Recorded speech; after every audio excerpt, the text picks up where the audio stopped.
And here we are. Hey everyone, this session is brought to you by Alcogel, the world's leading hand sanitizer, as Gabby showed off. I'm good for Aquagel. I got toilet paper, I've got Aquagel, I got pasta, I got tuna. I'm gonna survive this thing. The entire zombie apocalypse included?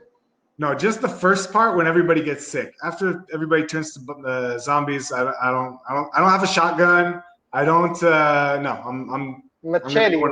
I'm gonna be the first ones that are dead. I don't own a chainsaw, man. So I think as everybody is joining in, I've shared the first kind of poll to see where everybody's located inside their nuclear bunker or where they're at.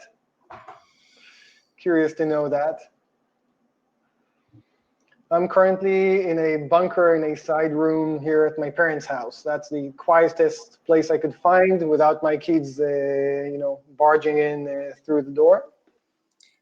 I'm in an undisclosed location. I'm not going to say. Actually, I managed to get into my co-working space, which is literally in the same building where my apartment is. So I have a back entrance. So there's like nobody here. There's like 2 people and a dog. I think the dog has corona though. So I see most people having a home office. That's nice. You people are organized. Must be nice to have a home office. I must say. I think though when they say home office, do they really just mean the kids' room? Most probably yes.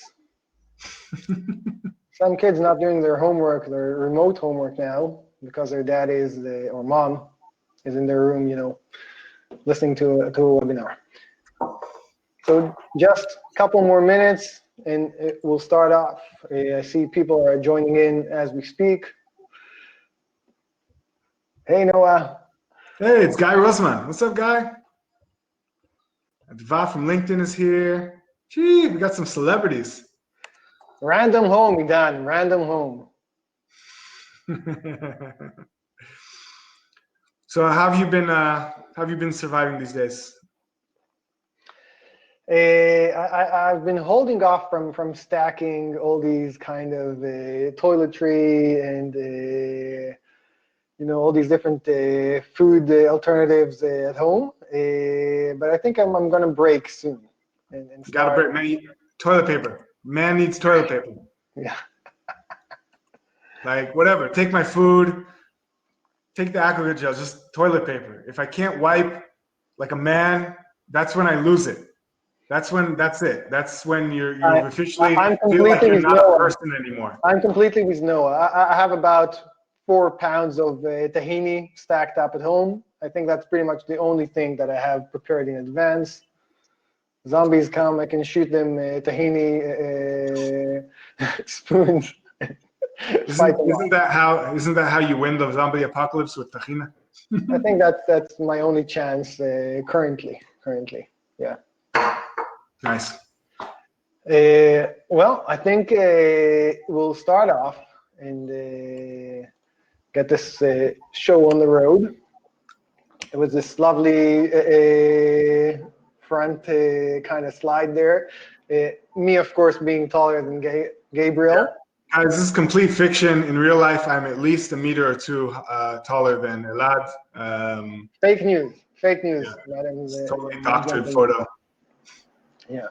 So happy we can start off this first episode of Digital Pandemic.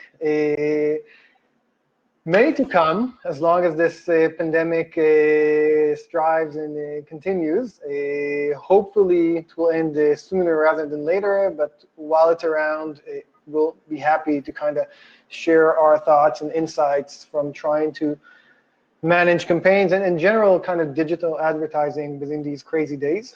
Yeah, I think Elad and I have an interesting perspective. I'm sure other guys here do as well, but both we work with a lot of different clients in a lot of different sectors, and we see a lot of different data. And so whenever we talk, usually when things are going on in the world, Elad is one of the first people I reach out to say, okay, what are you seeing? And So it's usually an interesting conversation. So we thought it might be interesting to share that conversation with you guys.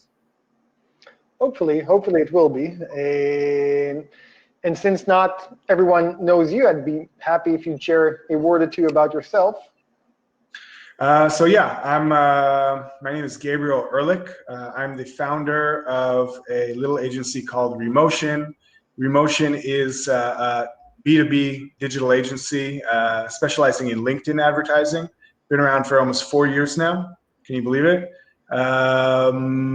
Yeah, that's what we do. We help B2B clients, B2B software companies get lead generation, get leads into the pipeline. And obviously, different people have been experiencing different things right now. So, yeah. Cool. And I've actually known Gabby for the past, I believe, 5 years now, working together at K-Logic at the digital marketing agency back in the day. Myself coming from a background of web analytics, SEO, marketing automation, these are kind of the foundations that I grew on, and now working at Fixel, handling everything marketing and product there. So that's my day job for now until the zombie apocalypse arrives at least. And so these are the different perspectives we'll try to kind of share along this episode. And with us joining on later, we'll have also Itsek Alfasi, who besides being my brother-in-law is also a doctor who actually is specializing in social psychology. So we'll share his angle of things and how people are coping with this specific crisis and how we as advertisers, marketers, can really try to be more empathetic and really approach these people in a better way. So without further ado, let's start talking about marketing during a pandemic, during this crazy kind of crisis that's happening out there. And so I think my first take was really kind of trying to take a step back, Gabby, and understanding where do we stand at, what are the things that we can actually see that are happening, and what are the facts within all that kind of crazy behavior that's happening. And I think we can say quite clearly that we know who the big losers are, right? Well, I don't entirely. I'm gonna be a shitty guest here, and I'm gonna. You're not a guest. You're a co-host. Come on. No, I'm not even. I'm a co-host, so I get to do this. So I'm gonna challenge you on this. So these are the immediate. These are the immediate guys who are getting hurt. I think that in the long run, I'm not sure who's going to be hurt the most. I mean, these are the guys who are going to really be suffering right now. These are going to be the guys who are hurt just because of the pandemic itself, and you can't go outside. But I think that the economic repercussions, the companies that 6 months from now, a year from now, 2 years from now, industries that are going to have a hard time getting back to normal. I don't think we know that yet, and I think there are things that we can see now, but I think that there are going to be a lot of surprises. I think people should kind of expect the unexpected economically, and keep looking out for big shifts. I think we haven't heard of any companies going bankrupt yet, and I think you're going to hear about a few of them. And then the larger those companies are, and the types of companies that feed into those companies, the companies that service those companies, we don't know who those companies are, and who are the big, who are going to be the big losers when airlines start shutting down, when restaurants start shutting down, when sporting event, like who are the suppliers of the NBA? I think we won't be hearing of these guys because they're most likely the smaller people out there. Here, Damien says about Flyby, and I think we're going to be seeing several mergers, at least on the enterprise side of things. Hotel chains, airlines, all these. There's definitely going to be mergers happening, and these will probably be the ones that we're going to be hearing about. I'm a little bit more pessimistic. I don't know if there's going to be capital for mergers. It really depends on how deep and how severe this recession is going to be. I don't think we've experienced anything like this in our lifetimes. I don't know, what this is going to be comparable to, if it's going to be, bigger and longer than the Great Recession, or is it going to be more comparable to the Great Depression? I'm kind of trying to live with both realities as an option, and trying to figure out who are going to be the anti-fragile companies, who are going to be the companies and the industries that thrive almost in any situation. That's just, sorry, I was just talking about who's out of the game. I think we should assume that it's all up for grabs. For sure. I do think that one assumption that we can make is that these people are not advertising anymore.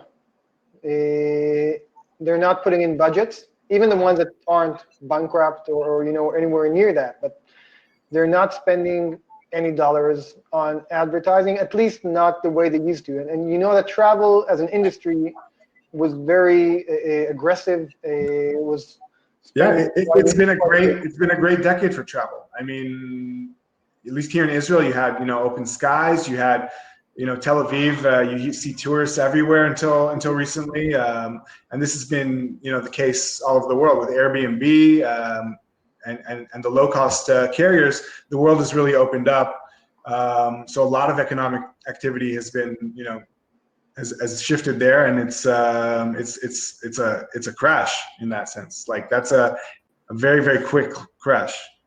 For sure.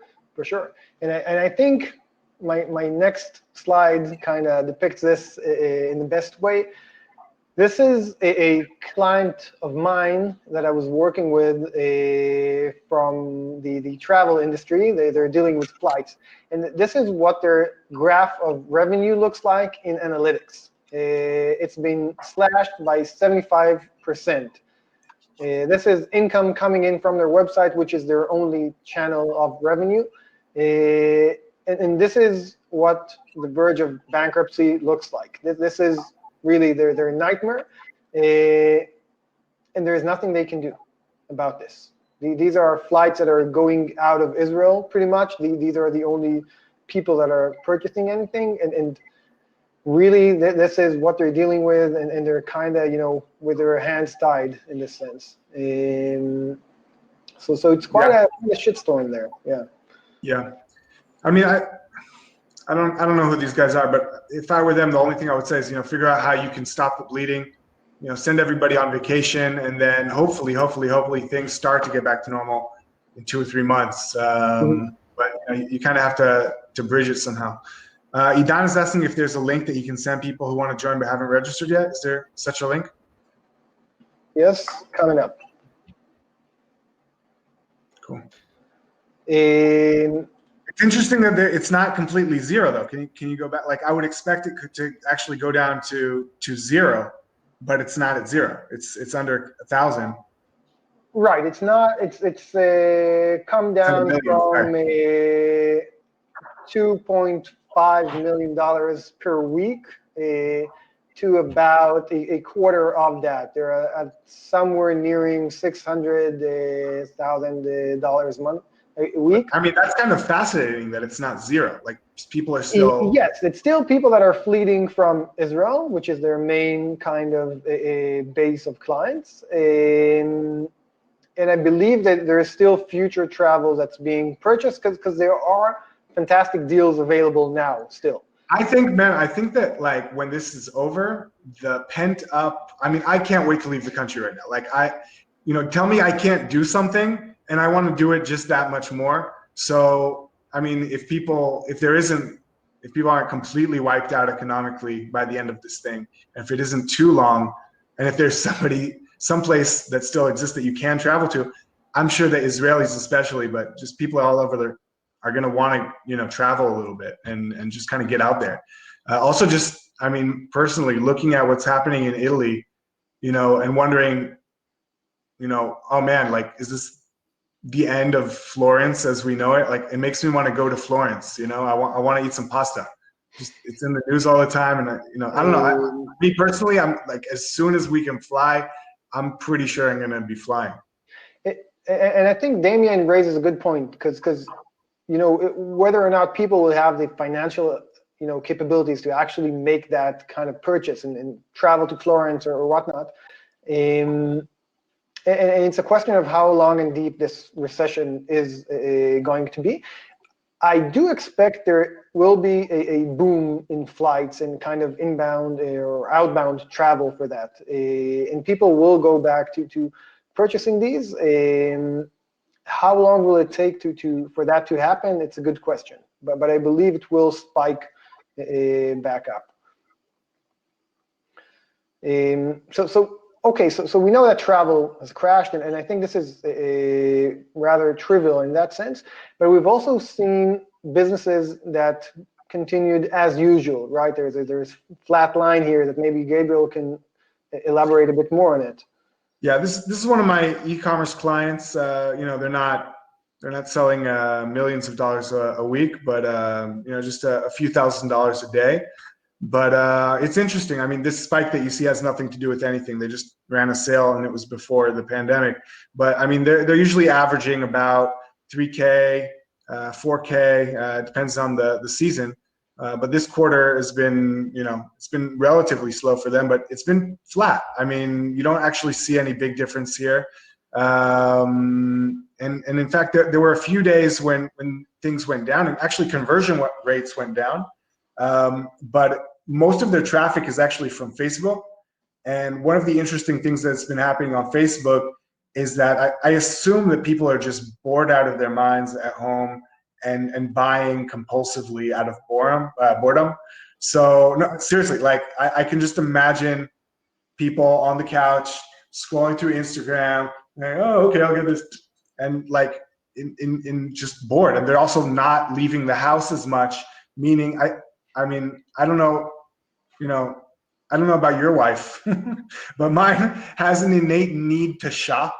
And I think when you take that away from her, she's going to put that energy online. And so, and another interesting thing I've seen is that there are regional shifts. So one of the first things I tried when I started to see things kind of not work as well in the US, or especially in Europe, is I opened up some of the countries in Asia that have been faring this thing pretty well. So I opened up Hong Kong, Singapore, South Korea, Taiwan, and it's been working really well there. I assume that they're mostly at home, they're mostly bored, but I think that they're not as freaking out as other countries. Like South Korea, you've seen the number of cases plateau, and the number of deaths hasn't really risen as much. So I assume that people aren't freaking out there as much as in other places, and yet they're still at home and they can't really go shopping as much. So, I mean, I think that's one of the main points that I think people should look at in their campaigns and their activity, is that things are happening, like everywhere in the world is experiencing a really, really big change that's really, really immediate, but it's not the same in every place. How they're experiencing it in Italy isn't how they're experiencing it in Israel, and isn't how they're experiencing it in the US or in Hong Kong or in China. So every country is kind of having their own responses to the pandemic, and I think also different cultures deal with fear in different ways, and I think there are also different consumer behaviors. So I mean, are you somebody who's going to buy even if you don't? Like in the US, for example, they live on credit card debt. So even if they're not necessarily making any money, they're probably going to keep spending for a little while. Yeah. And I think that ties directly to this little research that we've been running at Fixel. We've been trying to understand what has been the immediate impact in terms of traffic and engagement on websites. And these are stats for general websites across North America. And we've been trying to understand what's been happening. And what we've seen is we've had several industries, again, travel, automotive, these that have really crashed in terms of their traffic. and at the same time, the overall measurement that we're seeing is risen. We're seeing more traffic coming by websites, and we're seeing more people spending more time online, and some of these sites are really kind of booming. And what's interesting, and I think this kind of goes against what you've said previously, because people are spending more time online, but they're browsing randomly, right? They're spending time on Facebook, they're spending time on news websites, getting updated on different kind of death tolls and whatnot.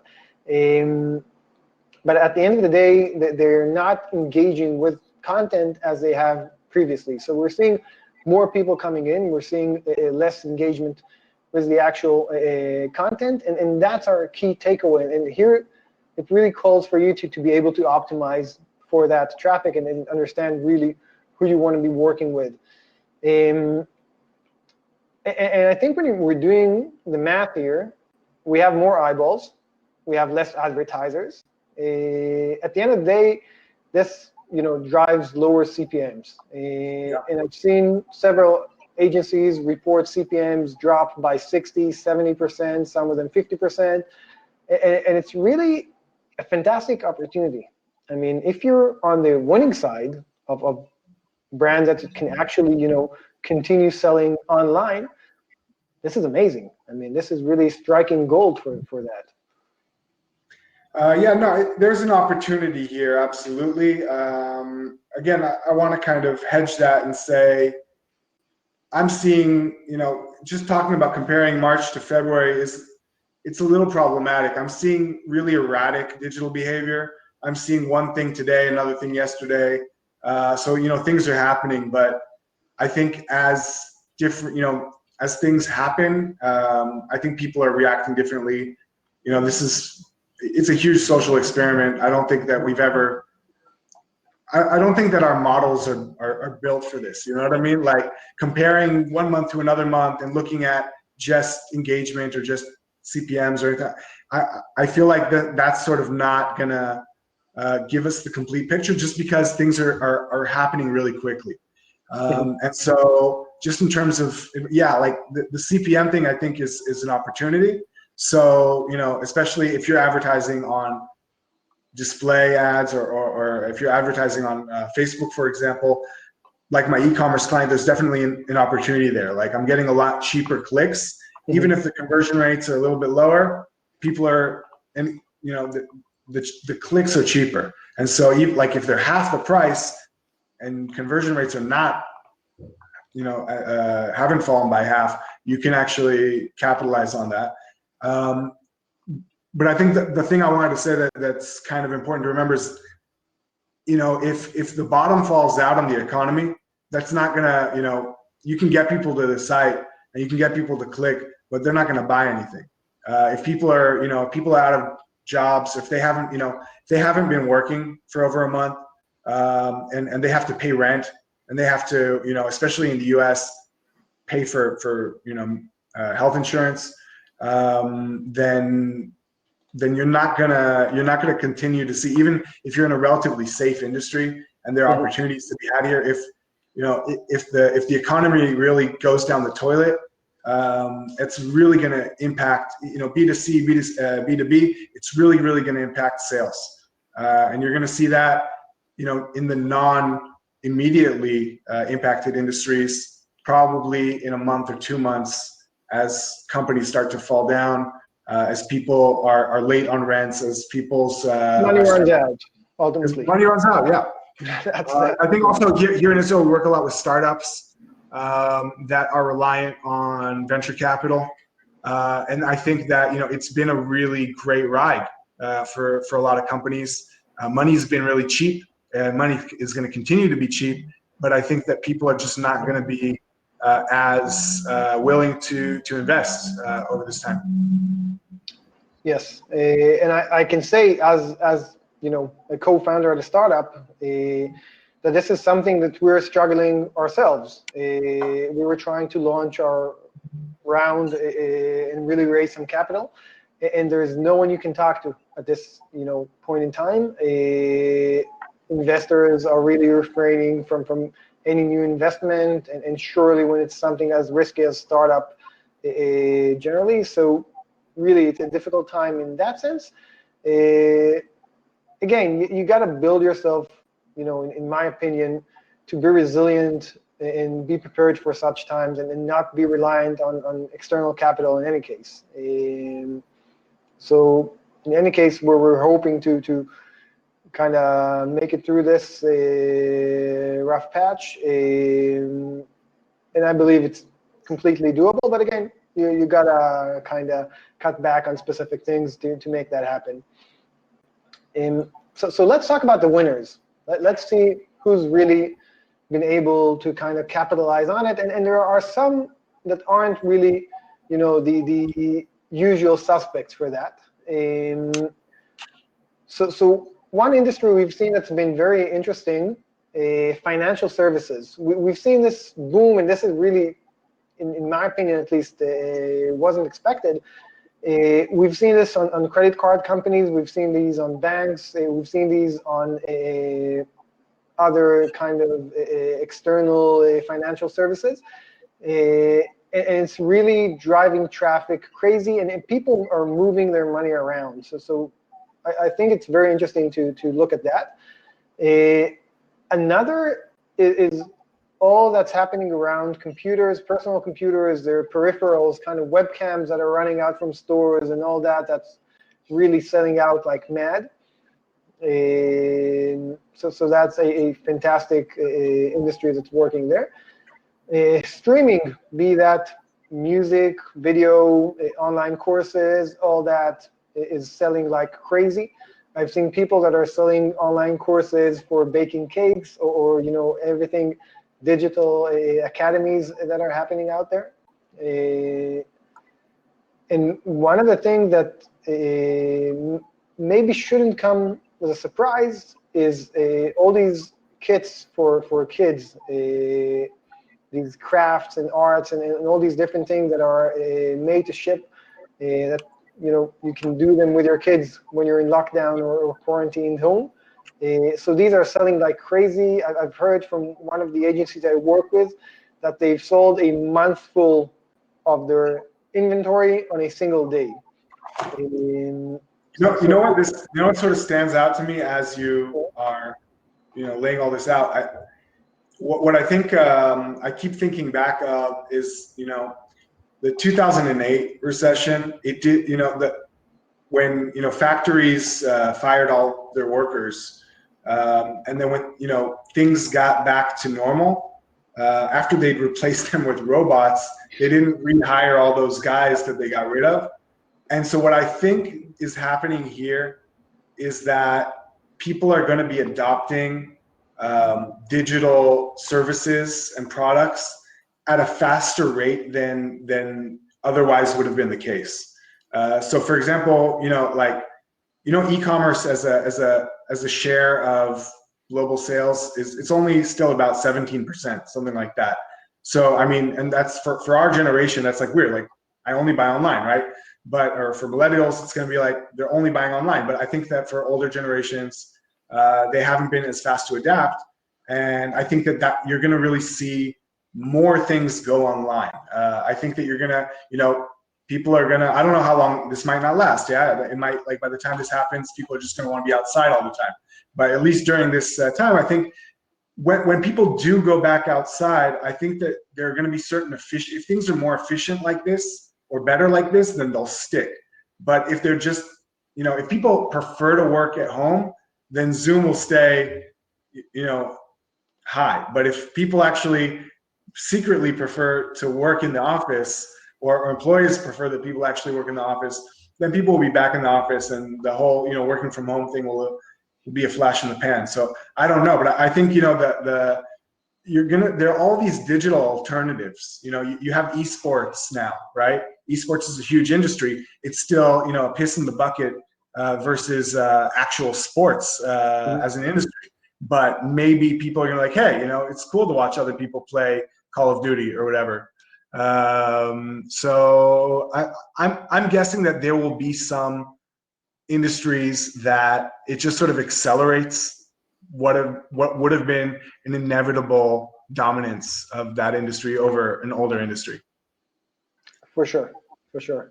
And I guess, ultimately people or, companies don't change unless they're faced with some kind of actual threat. Yeah. They wouldn't push themselves to make that kind of change otherwise.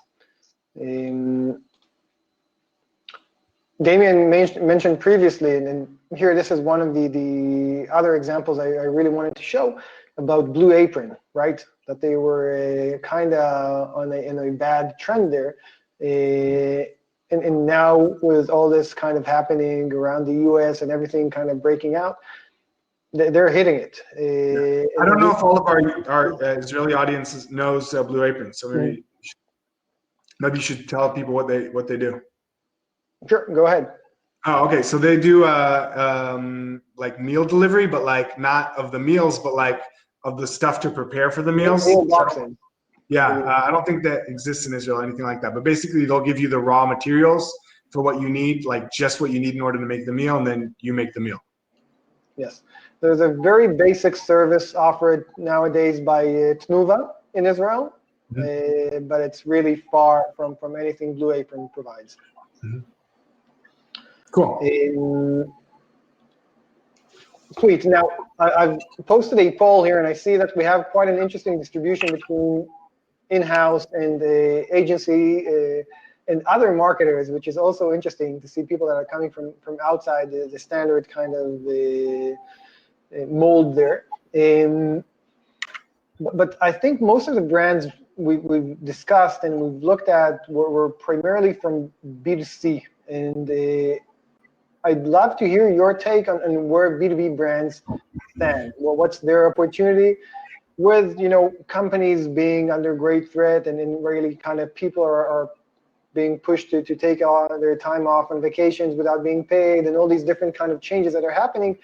Can you still market to a B2B company in a B2B scenario? So, I mean, like everything else, it's changing daily. I don't think there's a new normal yet, but I've been noticing trends myself, just with conversations with the clients, but also as a student of other people's ads.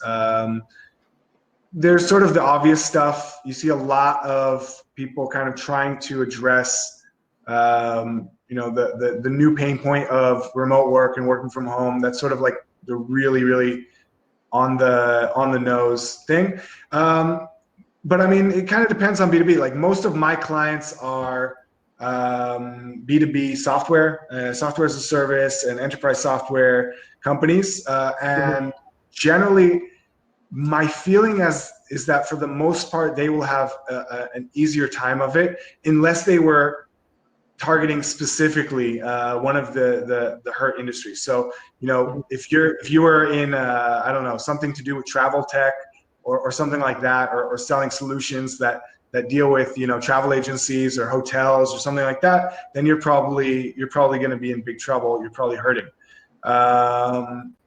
If you are selling something pretty standard like a CRM or communications technology or productivity technology, I don't think these are going to be hurt that much. And the more that you are targeting enterprises, I think the less that you're exposed to risk here, because the enterprises, I mean, they'll probably have to cut back, and there's probably going to be there'll be less deals available, but life will go on, and these companies have cash usually at hand.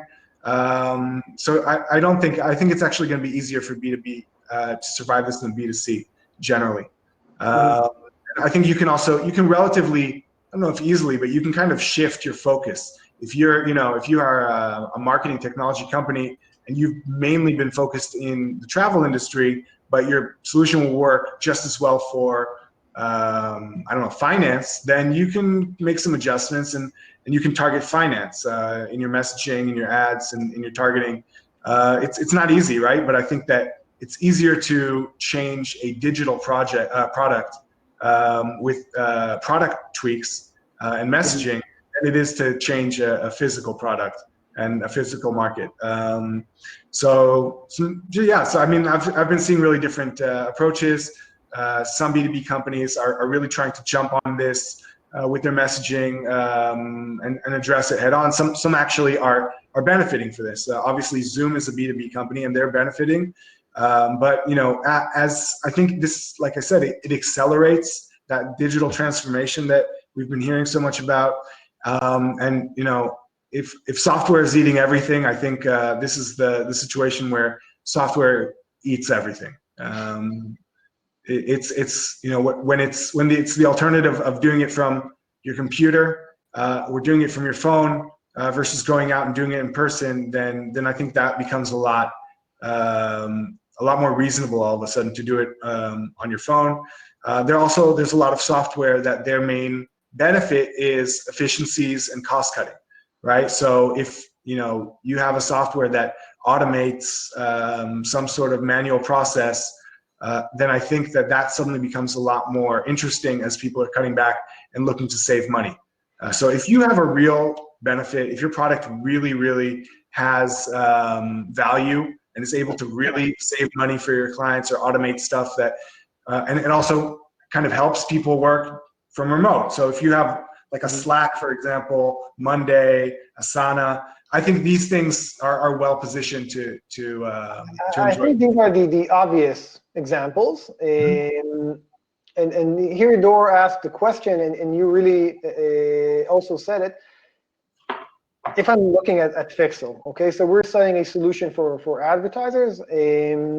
At the end of the day, what we're now looking to do is specifically show advertisers we can save them money instead of hiring an analyst, or if you've laid off your analyst, then we can replace it to some extent. So that's one thing that we're able to do simply as a positioning statement that we're saying that. A second thing is doing more, I'd say, services for our clients and spending more time online with them. And we understand that our time, me coming from my background and my co-founder Edgar coming from his campaign management background, is truly valuable for clients, surely in these turbulent kind of times. So our offering goes beyond the standard kind of product that we're giving the clients, but rather kind of wrapping it in a more, I'd say, holistic manner. Well, I mean, this isn't related to anything we've talked about so far, but I think it's actually really interesting. I think what we're going to see, I don't know if you've noticed this, but there's been a sort of souring on Silicon Valley in the last few years. People have been kind of really anti-Facebook, anti-social networks. And I think I haven't heard any of that during this time. I think that sentiment is going to be, I don't know if it's going to be rolled back completely, but I think that, people are going to find solace to some degree on social media right now and help on social media right now. If once you you need cooperation from your community, you need to be able to seek out help. I think that Facebook is going to be great for that. And if you can't really leave the home and you need to be in touch with people, that's sort of like what it was for originally. And I don't know, my prediction is that actually the anti-Silicon Valley sentiment and the anti-social media sentiment is at least going to be put on hold for the time being. So I think I'd want to use that sentence as a segue to bring in Itsek Alfasi, Dr. Itsek Alfasi, because he's been doing research on the impact of social networks and really how these affect community life and the different kind of engagement on these networks. We were looking to talk specifically more about crisis, but I think this really kind of is interesting to listen. So Itsek, floor is yours. What do you say in regards to what Gabi suggested as Facebook being a place to replace these community engagements, these face-to-face engagements? Hi, good to be here first. Well, I think this is the question. A lot of people ask, does social media networks like Facebook and Instagram and Twitter can replace face-to-face interactions? Well, my opinion on that is it cannot replace face-to-face interaction. If you have a good face-to-face interaction, if you have good relationships with your friends, family, then Facebook and the other social media networks are very good tools to stay in touch. You can stay in touch with them while they're abroad. You can stay in touch with them if you cannot meet them like this time, but you cannot really develop a deep and intimate relationship based on social media interactions. That's Yeah, my I agree. Gabi, go ahead. I'm sorry, I agree.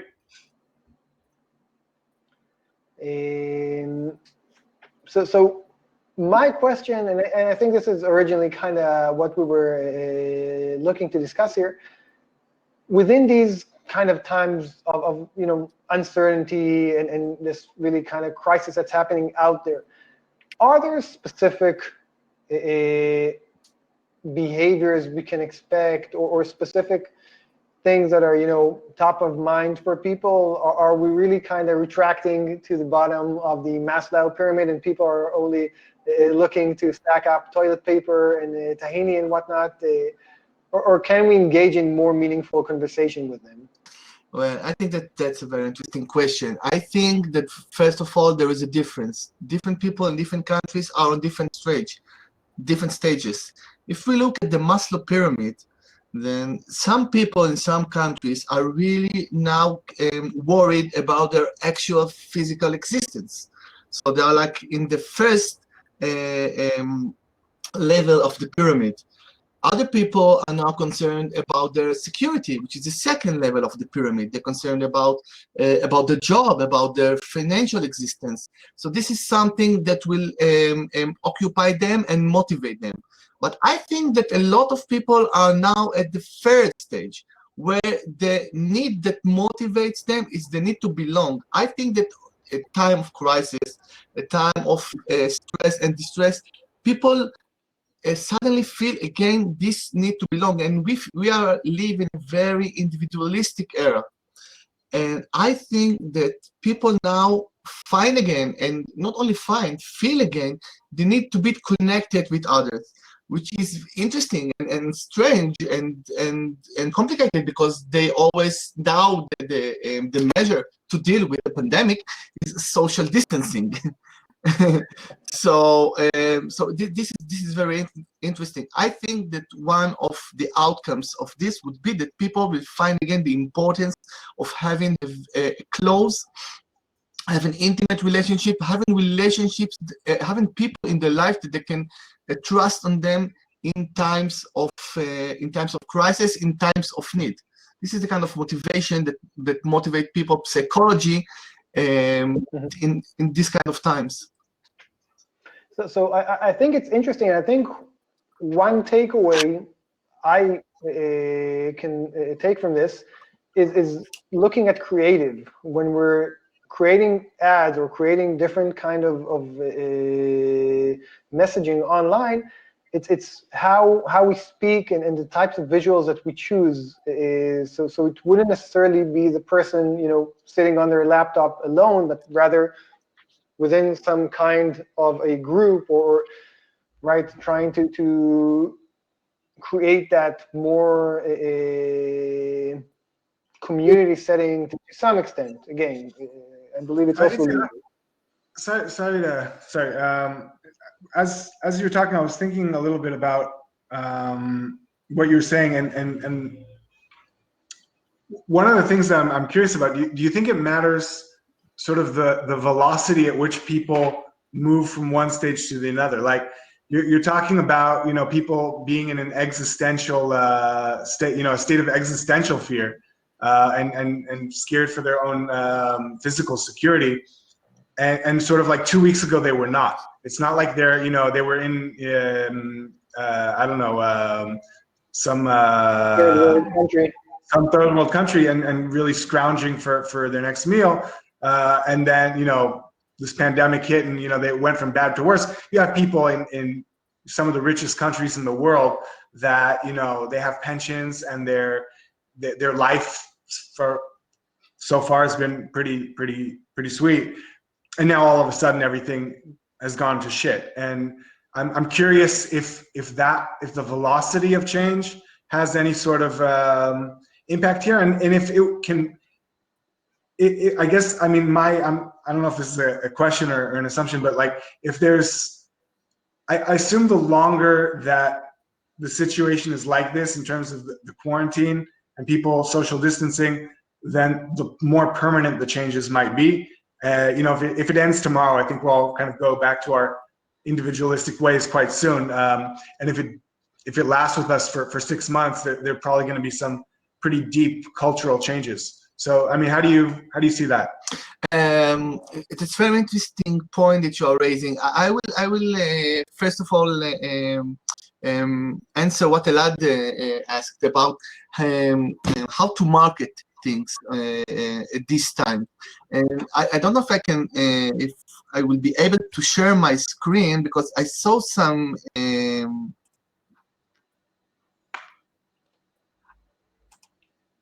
I saw this ad. You can see that? You can share your screen. You have a button there with two kind of squares at the bottom of the screen. You can click on.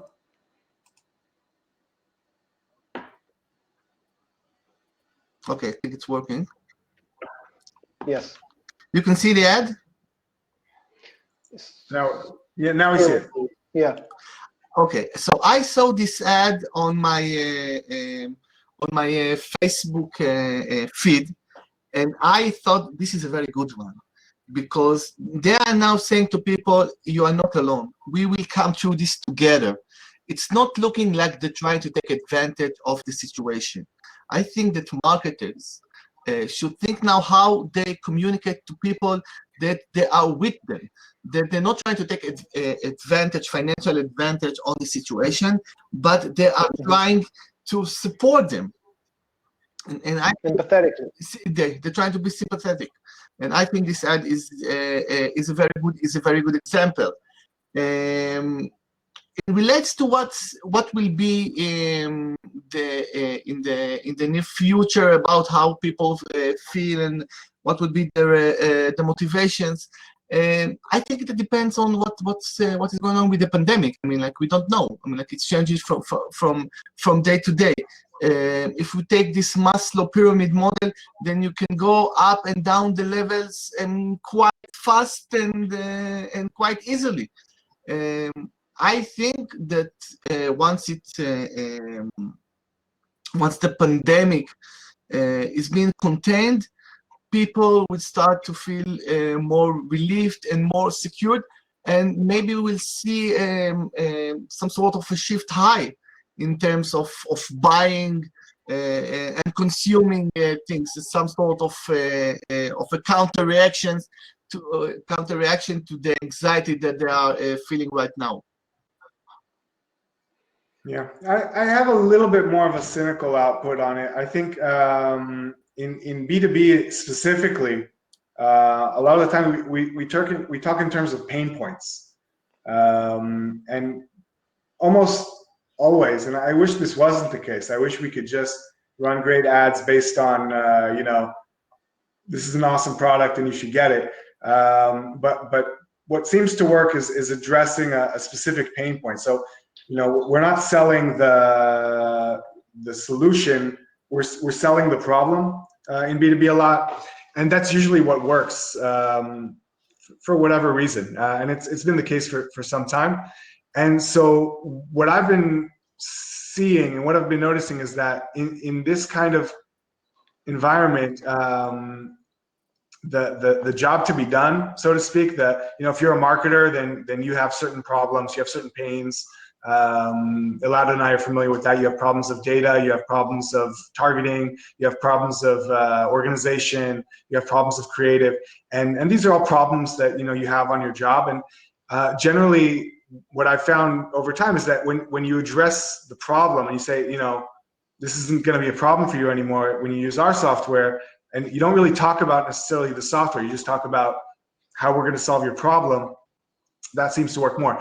And what I've been trying to get across as much as I can is that people's pain points have changed really quickly overnight.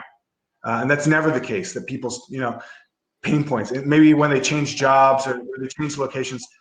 So people's pain points, what's bothering people, what concerns people has changed literally in the course of a week. And so if you were, I don't know, you're an accountant at an enterprise company, you had up until a couple weeks ago, very specific and very predictable problems.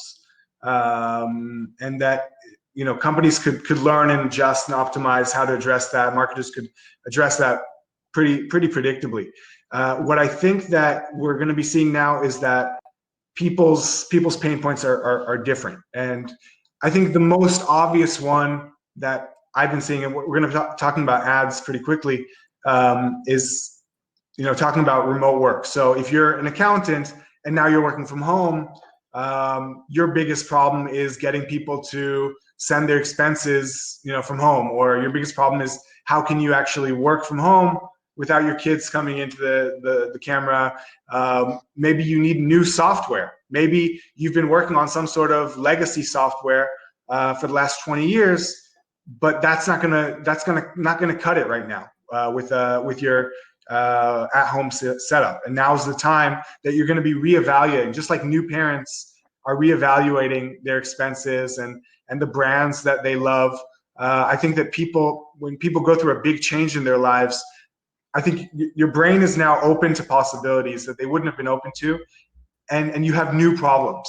And I think that's kind of the biggest and most interesting challenge that we have now as B2B marketers is finding out what their new challenges are beyond the immediate stuff, but like their business challenges, and trying to figure out, you know, how can you fit that. I think it's not just marketers as well, it's products. I believe that over the next few years, you're gonna see new products come out and address these new problems in new ways. That's it. I think we lost Elad. Yeah, I think we lost Elad. Hope everything is okay. And I think you're raising a very good point. I think that we need to distinguish between people who can sell things that are now needed. People who sell alcohol gel, or people who sell masks, they can make a lot of profits right now. But people who divorce lawyers are going to be and people who say, you talked earlier about online courses and other stuff, so people can use this crisis as an opportunity. Crisis is always an opportunity for someone, and you can see people. I'm as a consumer, you can see people try to take advantage of it. But if you're selling something that is not relevant, if you're saying something that you need to go, if you are a restaurant, so maybe you can sell takeaway, but I mean, like, maybe you cannot do takeaways. And if you sell things that people need to go out of their homes to buy, so what do you do? And this is a challenge for you, as you said. So we need to distinguish between these two things. Yeah. Elad, are you still with us? I'm back. Welcome back. So we lost you to the corona there. Yeah. No. So thank you, Itsek. I think that was fascinating, and at least, you know, that gave me a good kind of perspective as a marketer on really how to try and address this. And really, I would want to continue, but I wouldn't want to kind of make this run too long. I think I'm going to use up the last 2 minutes to kind of breathe through some interesting ads that Gabby and I have seen over the past week, and really kind of our 2 cents on these. Gabby, you ready?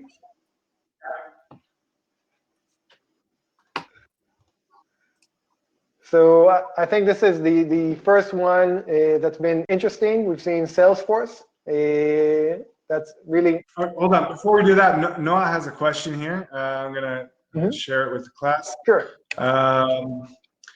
So yes, guys, should a business spend more money on Google PPC or less during this time? I know it is a broad question, but basically, if we have analyzed keywords, would you recommend it? So I think, I mean, obviously it's gonna depend. What I think what I think is really gonna, two things you need to think about. One, your keyword research, you can throw it out the window. Like it's over. There's what was, what was happening a month ago is not happening right now. You're gonna have increased demand, decreased demand. If what you are, if what people are searching for and you have something relevant for that, then absolutely you should be spending more on Google. If people are, if you have a product that is going to be in actual increased demand right now, then yeah, you should be spending more on that. You should capitalize on that while it's available. If I mean, even if demand is down, but that's what you're doing, and it's not more expensive, then yeah, you should be running on it. Sweet. Any additional Salesforce, questions? yes. Shoot us out in the chat. So first ad, Salesforce, they don't seem to give a rat's ass about Corona happening. They're pitching it. Interesting. I only, okay, so some of these, you included some of these and I included some of these. I only included the ones that are specifically referencing Corona. This to me was interesting because they've completely ignored any mention of So, Corona. I mean, my guess here, and I've been or seeing a lot of that. I think a lot of these campaigns, I think a lot of people are paralyzed by fear. And I think the larger the company, I've seen the larger the enterprise is, the less they've kind of shifted to talk about Corona. It's harder to steer a juggernaut, that's for sure. Yeah, I mean, I think they haven't had that difficult conversation yet about budgets and about targeting, about messaging, and they just haven't adjusted yet. For sure. So I didn't necessarily get all of these ads. I looked at, I went to look for ads that I thought might be interesting. So Trello, they have, they have a productivity app, competitor of Monday, of Asana, of Basecamp. So I saw a lot of ads from these guys that are talking about working from home. So they're, they're going all in on the working from home angle. Right. Slack, same thing, join us for a webinar on working remotely on Slack. Gong is talking about working from home. Monday's talking about working from home. Right. So, I mean, these are the usual suspects, right? It doesn't surprise me that any of these are kind of pushing these messages out there. Sure. Okay, so, but I think, it's not just that it's not surprising, it's that they have, it's one, it shows to their strength as startups that they've managed to create creative, turn it around, and create all new campaigns and ads probably within the course of a week. Mm-hmm. Most of these guys actually checked them already last week, and none of these ads were up last week. Mm-hmm. So these are all really quick responses. So I think, I guess the first advice here would be fast. If you don't have the resources to be very, very fast, then create resources that you can kind of shift as you need to be. So right now, everybody's talking about work from home. Maybe 2 months from now or 2 weeks from now, it's going to be different things about dealing with the economic fallout, or dealing with lack of capital, or dealing with this or dealing with that, mm-hmm. dealing with being unemployed, or dealing with hiring new people. So I think just being able to quickly respond to unfolding events is going to be crucial in these days. For sure. And work from home, another example. Yeah, what's interesting here is this is not a usual suspect. Perimeter 81, they're a cybersecurity company, and so they're just, I think they're not like, they don't have a specific solution for that, but I think that they're just trying to adjust their marketing accordingly to the situation. Obviously, there are security problems that arise from remote working, and they're talking about that, but their solution isn't specifically about that. Mm-hmm. So I think that's just interesting to say, like, you don't have to be, you don't have to have a service that specifically caters to remote work. You just have to think, what's going to be interesting to my audience right now? What are people worried about? This is another interesting example from an online agency. Most agencies have suffered deeply from, all marketing budgets being cut back. And these guys shifted, right? You have your event canceled. Let's do an online event. We'll do it for you. We'll produce, we'll promote, we'll do everything. So it's interesting to see a change of offering from an agency, from ones that have suffered from this kind of pandemic happening. And I think this is the one that's been chasing me around Facebook longest, partially because I'm the master steward of the home.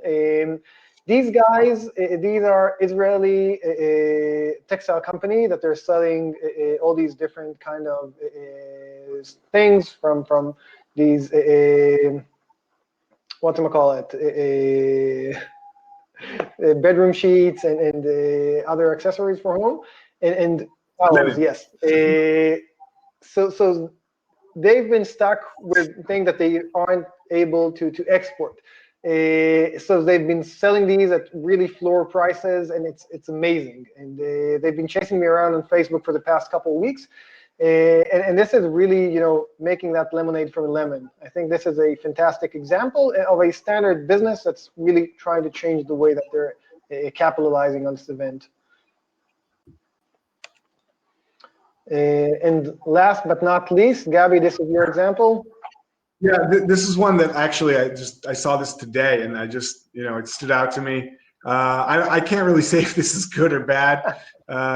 They seem to have some sort of solution for virtual signatures or digital signatures, and it's not a usual suspect here. But I guess they're saying, okay, what can we do about this? The fact that they put the guy in the gas mask, I don't know. It's hilarious. But yeah. I mean, it obviously caught my attention, and so I guess they're doing something right. But yeah, it's interesting. The fact that they write here, "Itmachut masachim sterilit vebetucha," so signs documents sterile and secure. So everything you can wish for currently. Yeah, it's kind of the best case scenario: sterile and secure. Cool. So I think that's a wrap. And thank you for everybody that attended and stayed the full length of this. Good for a show, man. Good for a show. It was very interesting for me. I've learned a lot from this kind of conversation with you and with Itsek. And I was also happy that you learned a lot from me. Going forward, we'll have this weekly until the pandemic dies out or the zombies eat us up alive. So thank you, guys, and we'll share a link with the deck and everything. And, I want to ask everybody who's still paying attention, would you guys like this to be a weekly show? Things are happening all the time. We're seeing different things all the time. Are you guys? Would you guys like to tune in once a week, or is that overkill? It says yes. Anybody else? Rock and roll. Yes. All right. 2 is the crowd. 3 people. Yalla. I think we've got a hit on our hands. We're going mainstream. Cool. See you guys. Bye, guys. Have a great weekend. Stay safe. Stay healthy. Social distancing. And use Aquagel. This show is brought to you by Aquagel. Yalla.